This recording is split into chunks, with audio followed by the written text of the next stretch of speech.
Welcome back, welcome back. It's one of the most inspiring stories of the year.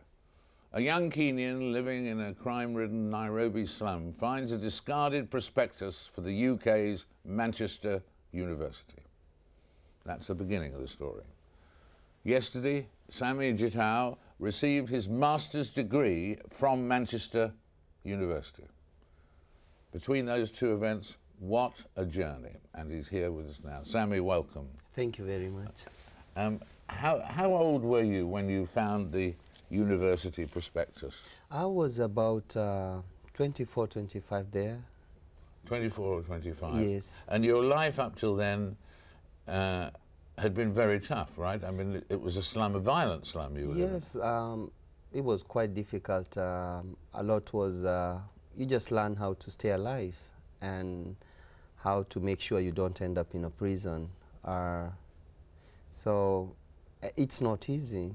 You are navigating your life,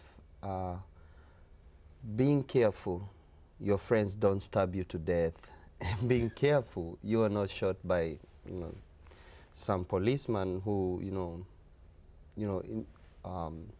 either through harassing or maybe through an activity that you're involved in. So it was quite a tough life. And you broke the law at times in your youth, did you? Yes, I did. I found, as a young person, when I moved to the streets, you have three choices.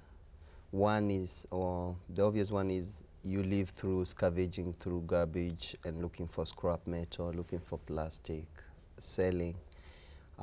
And it's not long before you realize this isn't paying enough, I mean, to be smart, or to, as a young person, to be appealing to others. So the next way is you join the gang, and which is the most popular. And in these gangs that you join, there are gangs that go for raid. I mean, like they'll go on snatching parties, through the city center.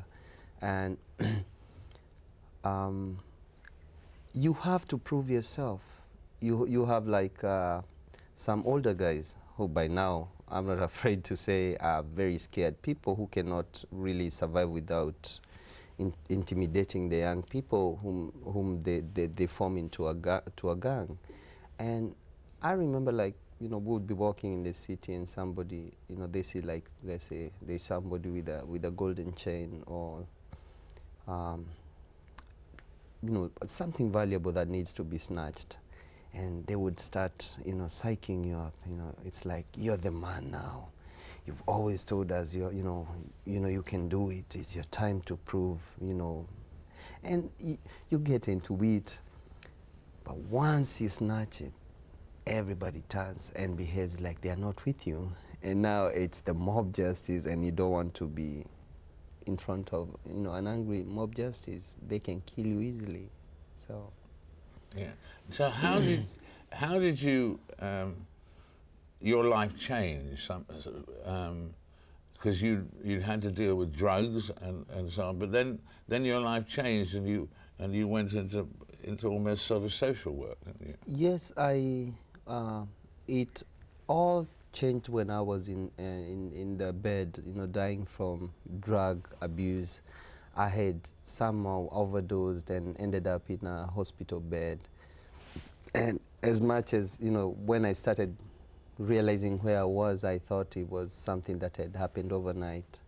And only to learn from my mom that I had been in hospital for the last 3 months. And I was like, I was just there, lost and sometimes falling in a coma. And doctors, in a way, would say, we don't think he's going to make it. And somehow I started, these are the words that started coming to me when I was searching and trying to look, where am I?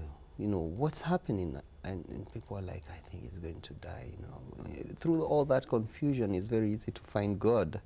So I was like, okay, it looks like whatever I've done, this time I've missed, but God give me the opportunity, give me the chance. I kind of realized it wasn't just, you know, me. It was a way that was sucking young people into the dying bed that I was. And something in me wanted so much to argue for the case of, you know, how do we change this? This is not the way people ought to live. We, you know, people are never born to, you know, to lead a stream that, you know, takes them to die. There has to be some kind of hope. So this made me want very much to go back. And when I went back, and I started talking to young people and telling them, we can change where we are. Let's stop thinking if we had. Let's see what we have. If we have time on our hands and there is garbage all over, can we organize that street? Can we make it clean? And before long, people would see what we are doing and say, yes, we like what you're doing. And we started creating job opportunities for young people around. And then when you're 24, you see this, the brochure for Manchester University, and you really only spent 2 or 3 years in full-time education when you were growing up, hadn't you? I mean, very little. Yeah. So that, how did you go about getting to Manchester University? Well, there was a gentleman from European Union by the name Alex Walford. When he visited, and I expressed the interest I had with Manchester University and how that would relate with the work I was doing. He asked me, why haven't you applied? And I explained to him, I don't have, the education, and I don't have the resources. And he said, let's see. So he calls to the university and he talks to one of the lecturers. His name is Dr. Pittman, and he says, can this course take somebody who does not have a degree? And he said, yes. And he said, what about high school education? And I don't know how, but it's like he accepted, and I don't know what really happened between the two. I don't know whether Alex said that this is what he's doing or this is where he's coming from, but there was that time for them to share and try to relate and see how that opportunity could be extended to me. So what I got from the university after was for me to take an English test, and I booked with the British Council. And as I was studying, some friends from an organization called Carolina for Kibera came, and they took a small video clip which somehow ended up in the university. When they saw what I was doing and I was explaining what happens in the community, they said, I think he's okay to come. He can come and study. Oh, incredible! And you ended up with a master's. Oh yes. A master's degree, yes. And which you received yesterday. That must have been a fantastic feeling. On top of the world. Yeah. It was quite amazing. Seated there with others and looking around and saying, my God, I am one of them.